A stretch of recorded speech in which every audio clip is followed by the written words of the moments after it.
Hey, part 3, let's get into it. When Garrosh reaches 10% health, he will go back to 25% and Phase 3 will begin.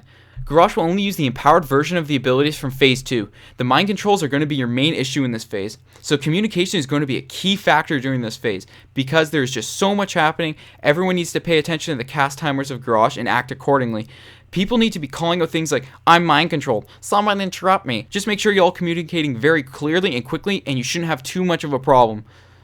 Phase 3 is really a tough burn phase. It is essentially the exact same as the previous phase, except you start with the empowered versions of his abilities, as I already mentioned. This is when you should lust, although the fight is long enough so that you could probably lust at the beginning, and the debuff will be gone by the time you get to this point, unless your DPS is just fucking crazy. This will happen until you defeat Garrosh Hellscream.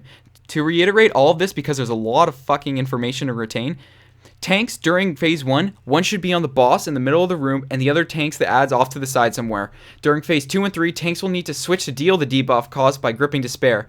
A switch should be performed at about 3 to 4 stacks. If Garrosh starts using Whirling Corruption, it will give the tank enough time to drop the stacks before he starts hitting them again. The other tank will need to pick up the minions of Yashiraj. Healers need to pay attention when the Iron Stars will hit the wall, because it will do damage to everyone. Iron Stars are actually what the wheels are called. I've just been referring them to wheels for whatever crazy reason. Don't worry about it. They're called Iron Stars, call them wheels. I think everyone knows what you're talking about. In the transition phase, Annihilate will do a lot of damage if someone is hit. So look for the idiots to be getting murdered by this, and there's pretty much nothing you can do to save them. Don't forget that Annihilate also does an AoE. And don't forget the Whirlwind ability will cause a lot of damage if people don't move, so be ready to save some of your friends from dying. DPS need to kill the Farseer or Wolf Riders when they show up. Kill the desecrated weapons in Phase 1, and kill minions of Yashiraj away from other minions. Kill other mind control players, and a ranged DPS will need to be assigned to kill the engineer. The other ranged DPS need to stay spread out in order to keep the desecrated weapons out of the melee range. If a number of Warbringers is getting too out of hand, quickly try and thin the herd.